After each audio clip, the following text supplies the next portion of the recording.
On a Tuesday morning in Osaka, a red envelope arrived in the Tanaka family mailbox. Kenji Tanaka did not open it right away. He already knew what was inside, because this was not the first one.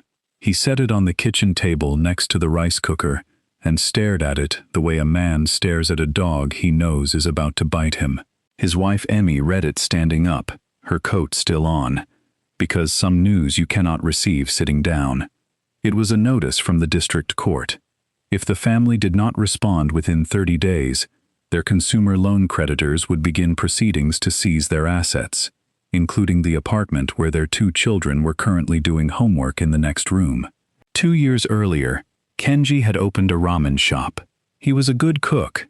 He was not a good accountant, but he did not know that yet, because nobody had ever asked him to be one.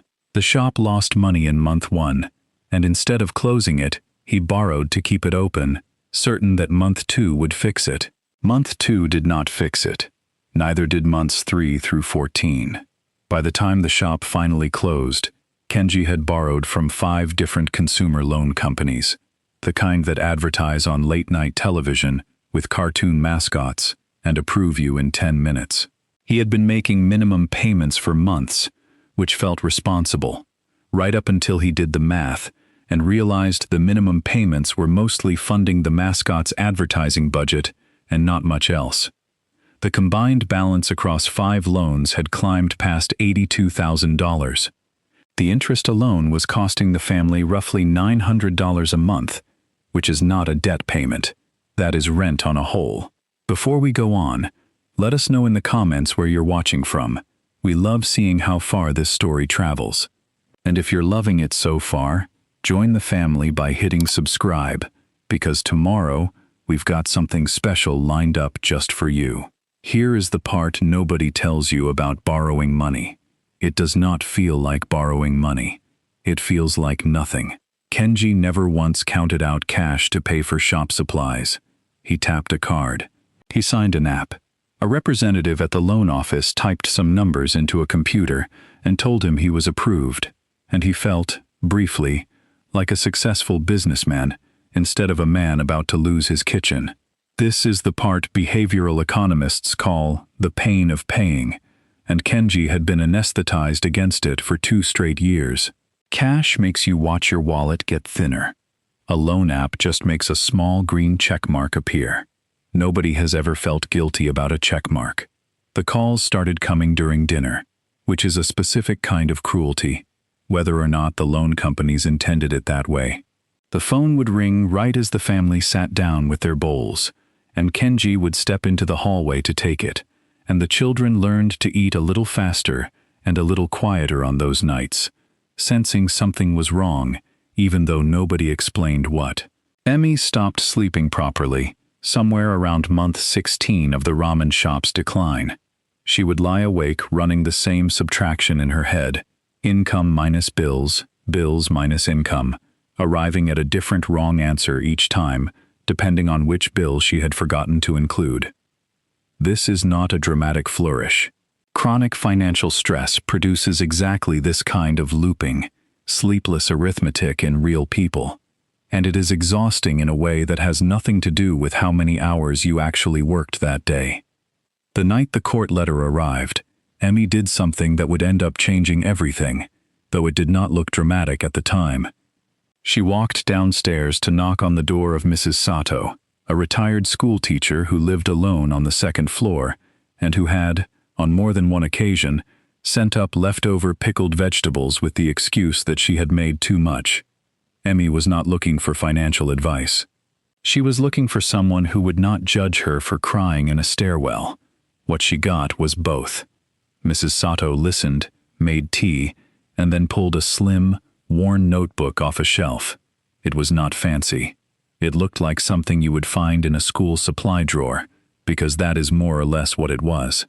She explained that in 1904, Japan's first female journalist, a woman named Hani Motoko, had watched families around her lose control of their money, not because they were poor, but because they had stopped paying attention to it.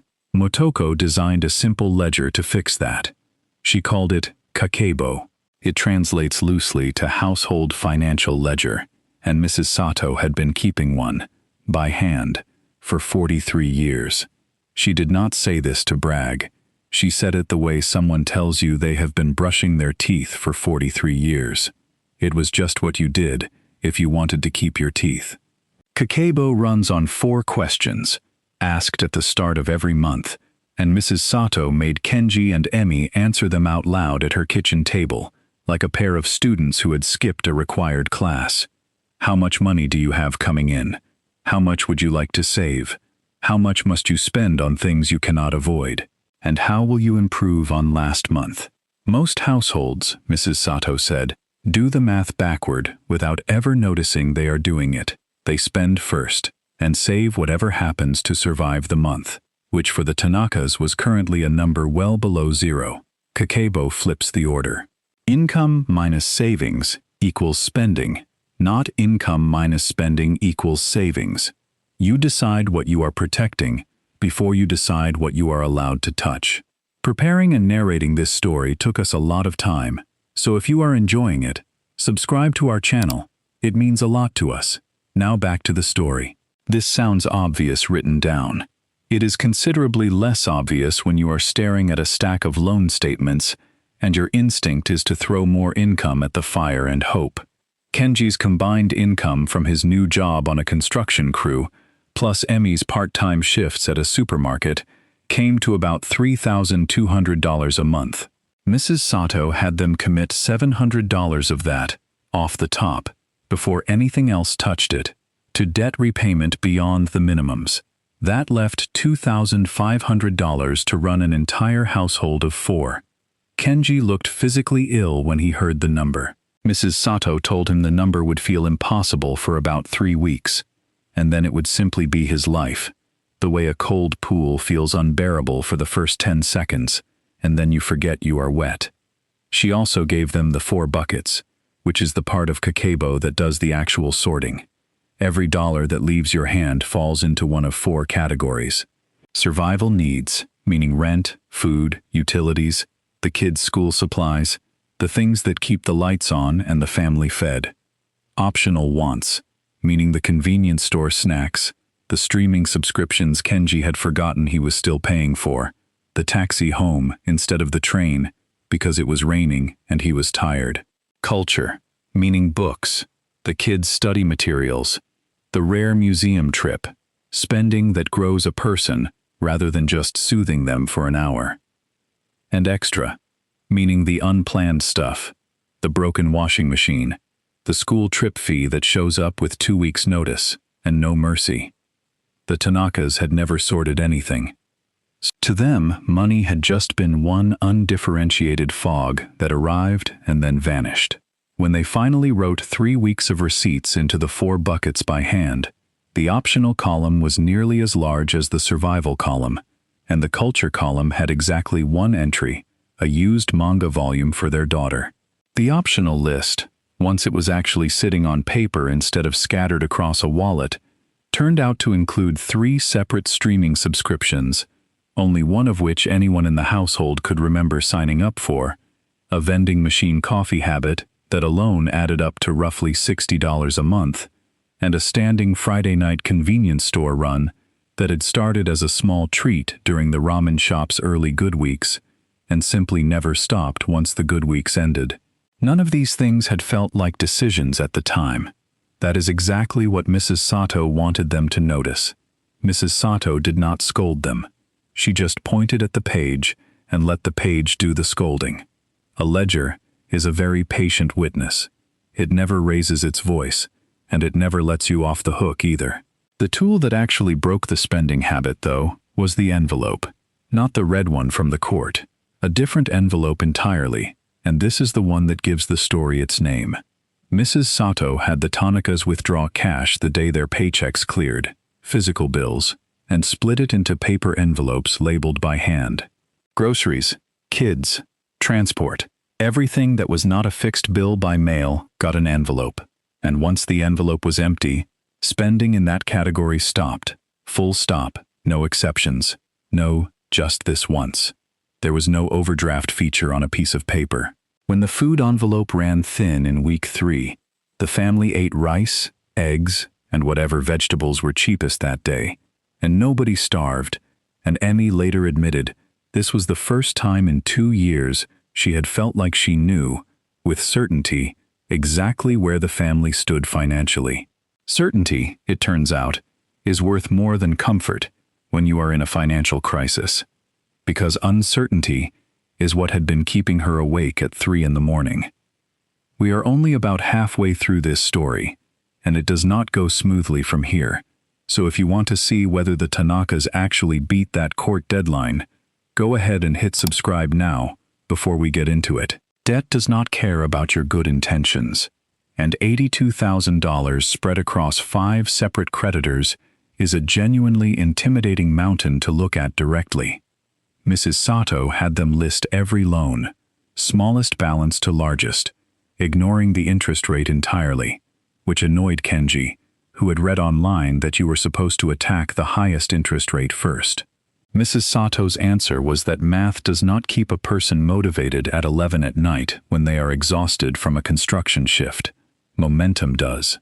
The smallest loan was $4,100.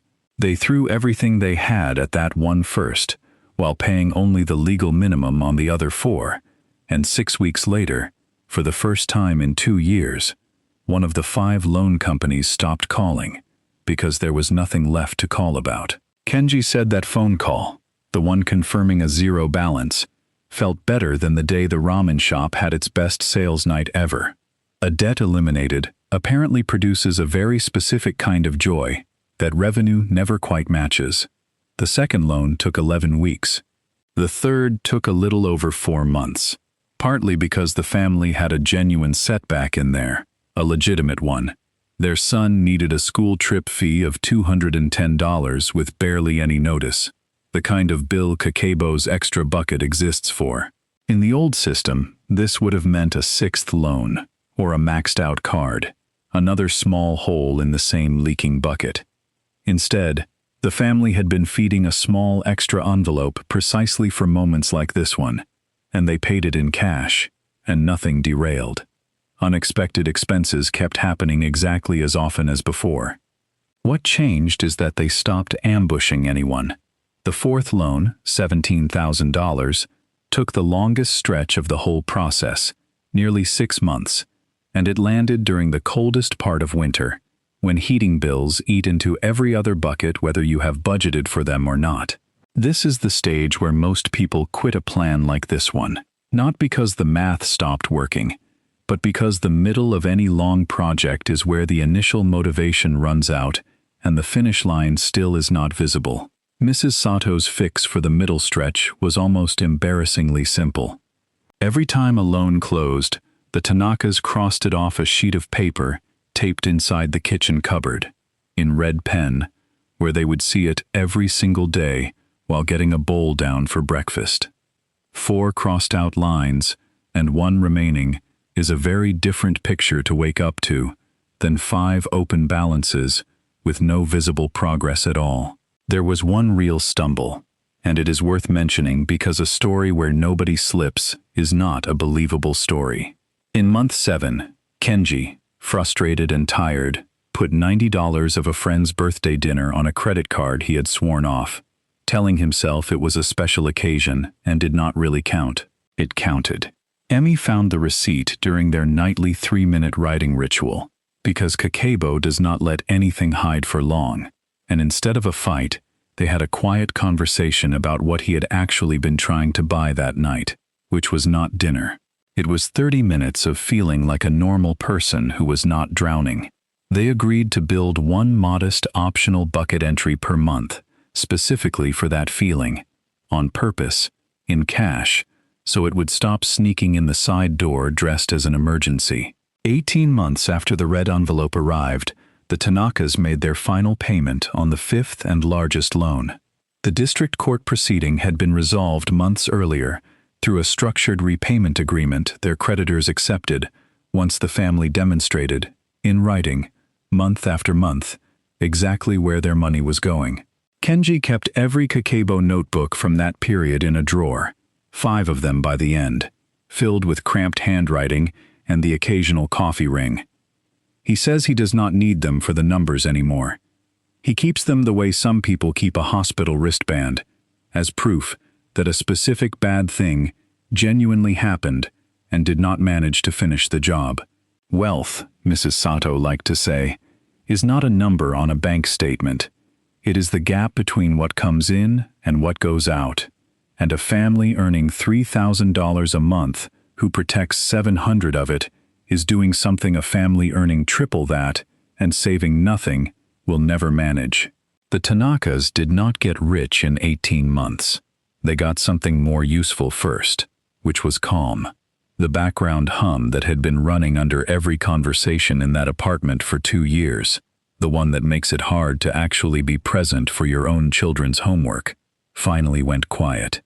Their son, who was 10 when the court letter arrived, started keeping his own miniature version of the ledger without being asked, tracking his weekly allowance in a spiral notebook he decorated himself, sorting his own $2 a week into buckets that mostly consisted of snacks, and one very determined savings goal involving a video game console.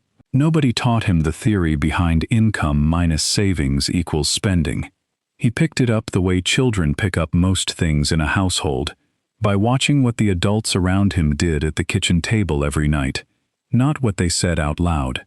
The envelope that started this story was red, and it arrived from a court, and it nearly cost this family everything. The envelope that ended it was plain white, refilled by hand every payday, and it sits on the Tanaka's kitchen counter to this day, mostly out of habit at this point, because the debt is gone and the habit stayed anyway. That is usually how it works. The tool that saves you rarely gets put away once the emergency passes. It just becomes how you live. So here is the question for you. Somewhere in your spending right now, there is a version of that $90 dinner, a purchase that is not really about the thing you are buying. What is it, and what is it actually standing in for? Tell us in the comments. That's our story. If you enjoyed it, hit like, subscribe, and turn on the bell. And tomorrow, more stories are waiting for you. Thanks for watching.